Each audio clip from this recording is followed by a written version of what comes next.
भ्रष्टाचार के आरोप चलते ही सबसे पहले इनके जो सरकार के शिक्षा मंत्री को इस्तीफा देना पड़ा। अभी सरकार बने 2 दिन नहीं हुए, तो 2 दिन शपथ लिए नहीं हुए, इनको इस्तीफा देना पड़ा। अब स्वास्थ्य मंत्री के ऊपर आरोप है, तो सोचिए कि जब तमाम मंत्रिमंडल इनके जो है कहीं ना कहीं शुरू से ही अभी इनके ऊपर आरोप लग रहे हैं और डिप्टी सीएम के ऊपर इतना बड़ा भी ये सिद्ध हो गया, इसमें कोई ये आरोप नहीं है, ये तो सिद्ध है, प्रमाण है।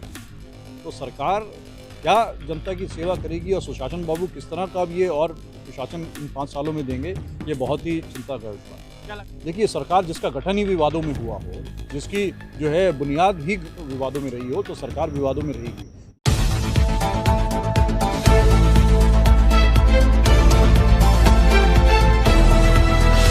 देखिए, सवाल नहीं उठे, इनके जो फर्जीवाड़ा सिद्ध हुआ है।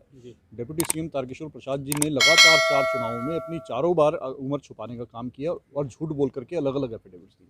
तो चुनाव आयोग पर भी सवाल उठते हैं कि कैसे उनके पिछले 4 चुनाव से लगातार वो उनके एफिडेविट्स की किस प्रकार से स्क्रूटनी कर रहे हैं। वो 5 साल में अपनी इस बार 14 साल उन्होंने उम्र बढ़ा दी। 15 से लेकर के 2020 के बीच में उन्होंने अपनी उम्र 14 साल बढ़ा दी। उससे पहले 2005 से 10 के बीच में उनकी 5 सालों में केवल उम्र 2 साल बढ़ी है। तो लगातार 4 चुनावों में हर बार उन्होंने अपनी उम्र छुपाने का काम, उससे छेड़छाड़ करने का काम किया है, जो कि बहुत ही गंभीर मुद्दा है। और इसको हम चाहते हैं, चुनाव आयोग से मांग है कि तत्काल कार्रवाई करते हुए इनकी सदस्यता रद्द हो और उस सीट पर दोबारा चुनाव हो। देखिए, सरकार जिसका गठन ही विवादों में हुआ हो, जिसकी जो है बुनियाद ही विवादों में रही हो, तो सरकार विवादों में रहेगी। ये भ्रष्टाचार के आरोप चलते ही सबसे पहले इनके जो सरकार के शिक्षा मंत्री को इस्तीफा देना पड़ा। अभी सरकार बने 2 दिन नहीं हुए, तो 2 दिन शपथ लिए नहीं हुए, उनको इस्तीफा देना पड़ा। अब स्वास्थ्य मंत्री के ऊपर आरोप है, तो सोचिए कि जब तमाम मंत्रिमंडल इनके जो है कहीं ना कहीं शुरू से ही अभी इनके ऊपर आरोप लग रहे हैं और डिप्टी सीएम के ऊपर इतना बड़ा भी ये सिद्ध हो गया, इसमें कोई ये आरोप नहीं है, ये तो सिद्ध है, प्रमाण है।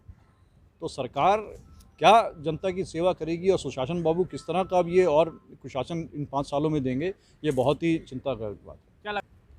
देखिए, दबाव क्या है, तो उन्होंने ही छाटे हैं अपने, ये तो मंत्री उन्होंने ही चूज़ किए हैं, इन लोगों ने ही टिकट देके उनको विधायक बनाया है। तो दबाव में क्या है, ये तो उनकी मिलीभगत है। किसके दबाव में मंत्री बनाया है उन्होंने? जो जनता दल यूनाइटेड कोटे से जो मंत्री आए हैं, वो तो नीतीश कुमार जी के ऊपर किसी का दबाव नहीं था। और जो उप मुख्यमंत्री भारतीय जनता पार्टी ने बनाया है, वो भारतीय जनता पार्टी ने सुशील मोदी जी को हटा करके बनाया है। तो दबाव नहीं है, ये कहीं ना कहीं इनकी आपस में सबकी मिलीभगत है।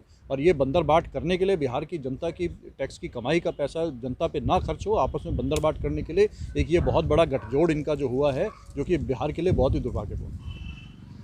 देखिए, अभी तो वैक्सीन के नाम पर चुनाव लड़ लिए हैं। वैक्सीन के नाम पर इन्होंने बिहार की जनता के वोट ले लिए कि सबसे पहले बिहार की जनता को वैक्सीन देंगे, लेकिन अब बंगाल आ गए हैं तो वैक्सीन बंगाल में चलेगी। ऐसी ऐसी सब प्रदेशों में वैक्सीन बांटते रहेंगे अपने मैनिफेस्टो में, लेकिन वैक्सीन अभी आने के लिए भारत सरकार कहती है अभी अप्रैल मई से पहले वैक्सीन नहीं आनी, तो कब आएगी? लेकिन ये बांटने का काम चुनाव में पहले से इनकी तरफ से हो गया है।